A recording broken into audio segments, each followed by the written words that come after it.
so your criminal record fucking stops you getting a job.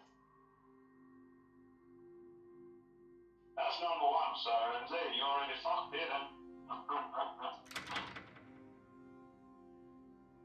Around 15,000 people transition out of prison yearly, and thousands more are engaged with community-based sentences. It's up to the individual, but also the wraparound support provided.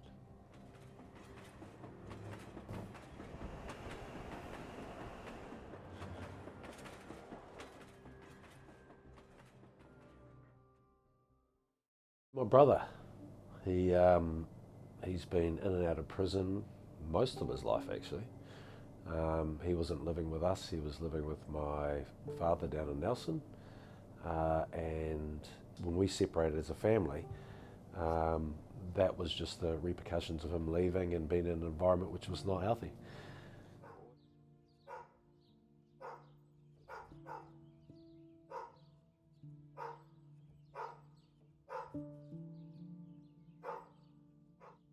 Back then you just want to get out. You know, I went to emergency housing, so I was there with other guys. You know, some of them were gang members. But when you're chucked in that environment, you're pretty much going right back into, you know, everyone's using around you, and I just felt the support services weren't there as much as they should have. You're pretty much left to your own devices.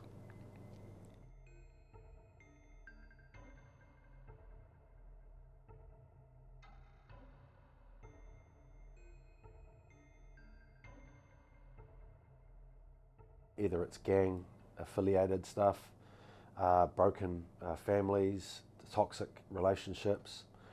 They're surrounded by it, and what we call the reticular activation system in the brain is what you focus on, you see. And if they're surrounded by that, their beliefs are all around that, their values are very much in alignment with that, they only see what they see. It was a lifestyle. You know, back in my day it was sex, drugs and rock and roll.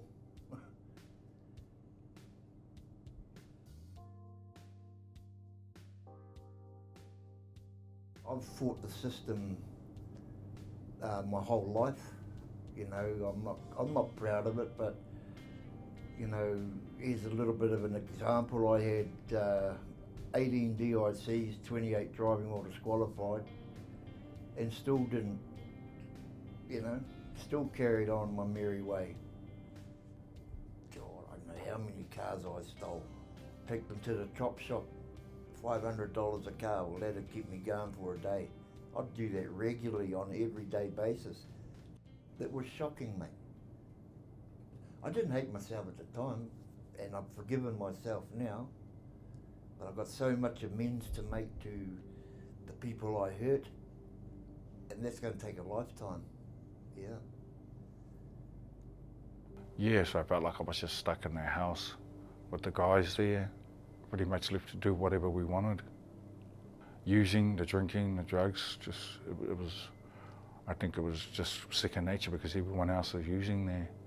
A lot of guys are on EM bail. Out of 6 of us, 5 of us were on the bracelet. And you're pretty much just left to your own devices. Chucked in with guys you've just met. You're like chucked in the frying pan. Environment's everything. I think the old saying is that who you surround yourself, you become. And I think majority, or I'd say a fair share of them will go back to an environment that's not healthy. It's not nurturing. It's not caring. It's not loving. Disassociated from their family because of the doings they had is one part of it. Secondly, they go into society with maybe no support.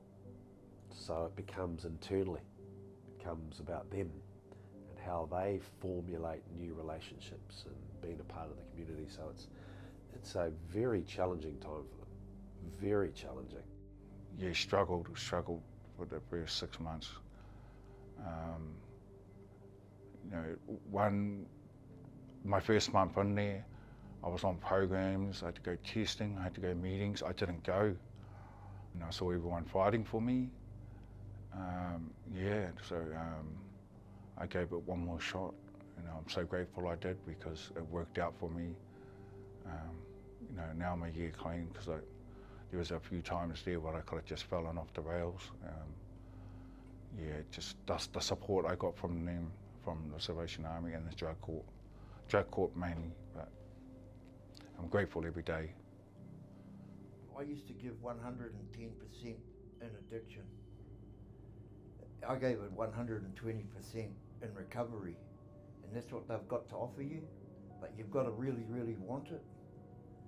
And for instance, if I got 4 years,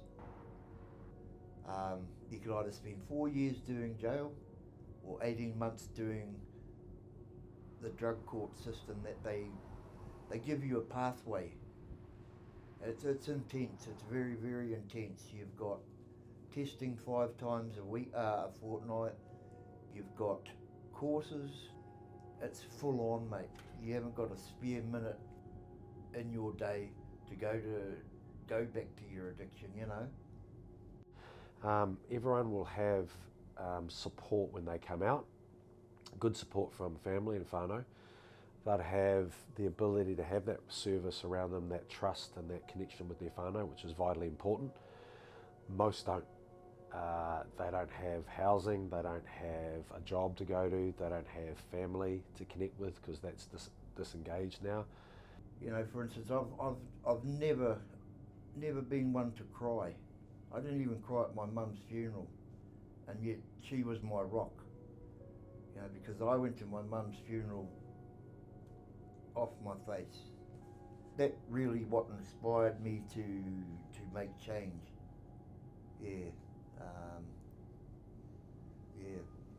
That was the biggest part, my family. Because these days I live for my family.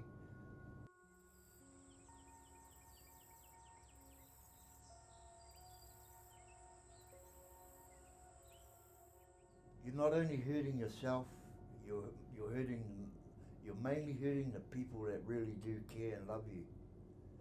You know, it's just not worth it. It's just not worth it. It'll lead you to the grave early. Reach out for help if you need it.